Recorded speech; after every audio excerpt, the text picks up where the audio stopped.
नमस्कार, जय हिंद दोस्तों, आप सबका स्वागत है हमारे YouTube channel Delhi pension news पर। इस चैनल पर आपको ईपीएस पेंशन और ईपीएफओ पेंशन से जुड़ी तमाम खबरों के बारे में बताया जाता है। तो हम आपसे निवेदन करते हैं कि हमारे चैनल को सब्सक्राइब करें और बेल आइकन का नोटिफिकेशन ऑल पर कर दीजिए। खुशखबरी, ईपीएस 95 कर्मचारी पेंशन योजना के साथ टेबल डी में हुआ संशोधन, 23 लाख सदस्यों को मिलेगा लाभ, राजपत्र जारी। भारत सरकार ने कर्मचारी पेंशन योजना एक्स 95 में संशोधन किया है। अब इसका नाम कर्मचारी पेंशन योजना 2024 होगा। इस बदलाव के साथ सरकार ने ये सुनिश्चित किया है कि 6 महीने से कम अंशदायी सेवा वाले कर्मचारी पेंशन योजना के सदस्यों को भी निकासी लाभ मिल सके। इस संशोधन से प्रत्येक वर्ष कर्मचारी पेंशन योजना के 7 लाख से अधिक ऐसे सदस्यों को लाभ प्राप्त होगा जो 6 महीने से कम अंशदायी सेवा के बाद योजना छोड़ देते हैं। केंद्र सरकार ने तालिका डी को संशोधित किया है और यह सुनिश्चित किया है कि सदस्यों को आनुपातिक निकासी लाभ देने के लिए सेवा के प्रत्येक पूरे महीने को ध्यान में रखा जाए। निकासी लाभ की राशि अब सदस्य द्वारा दी गई सेवा के पूरे महीनों की संख्या और उस वेतन पर निर्भर करेगी जिस पर कर्मचारी पेंशन योजना का अंशदान प्राप्त हुआ था।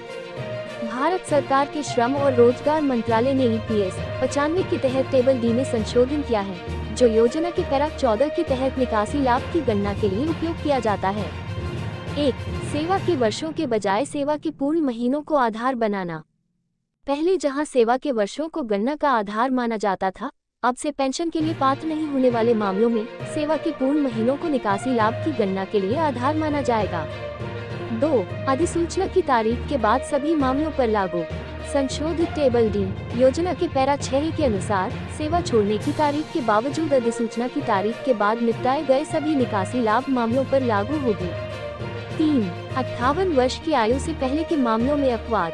केवल वही मामले अपवाद होंगे जहां सदस्य ने 14 जून 2024 से पहले 58 वर्ष की आयु प्राप्त कर ली हो। ऐसे मामलों में, क्योंकि 58 वर्ष की आयु पूरी करने की तारीख यानी योजना से बाहर निकलने की तारीख अधिसूचना की तारीख से पहले है, इसलिए इनके लिए गणना पूर्ववर्ती टेबल डी के आधार पर जारी रहेगी। 4. संशोधित टेबल डी का महत्व। संशोधित टेबल डी के उपयोग से उन सदस्यों को लाभ होगा जिनकी सेवा अवधि कम है लेकिन उन्होंने नियमित रूप से योगदान दिया है। ये सुनिश्चित करेगा कि उन्हें उनके योगदान के आधार पर उचित निकासी लाभ मिले। 5. सदस्यों के हितों की सुरक्षा। इस संशोधन का मुख्य उद्देश्य उन सदस्यों के हितों की रक्षा करना है जो अल्पकालिक सेवा के बाद भी योजना में योगदान देते रहे हैं। इससे उनके भविष्य की वित्तीय सुरक्षा में मदद मिलेगी। अब दूर हुई परेशानी। अब तक निकासी लाभ की गणना पूर्ण वर्षों में अंशदायी सेवा की अवधि और उस वेतन के आधार पर की जा रही थी जिस पर कर्मचारी पेंशन योजना के अंशदान का भुगतान किया गया है। इसलिए अंशदायी सेवा के 6 महीने और उससे अधिक का समय पूरा करने के बाद ही सदस्य ऐसे निकासी लाभ के लिए पात्र होते थे। परिणाम स्वरूप 6 महीने या उससे अधिक समय तक अंशदान करने से पहले योजना छोड़ने वाले सदस्यों को कोई निकासी लाभ नहीं मिलता था। ये कई दावों के खारिज होने और शिकायतों का कारण था क्योंकि कई सदस्य 6 महीने से कम की अंशदायी सेवा किए बिना ही योजना छोड़ रहे थे। निकासी लाभ के लिए हो जाएंगे पात्र। वित्तीय वर्ष 2023-24 के दौरान 6 महीने से कम की अंशदायी सेवा के कारण निकासी लाभ के लगभग 7 लाख दावे खारिज कर दिए गए। इसके संशोधन बाद अब ऐसे सभी कर्मचारी पेंशन योजना के सदस्य जो 14 जून 2024 तक 58 वर्ष की आयु प्राप्त नहीं कर पाए हैं, वे निकासी लाभ के पात्र हो जाएंगे।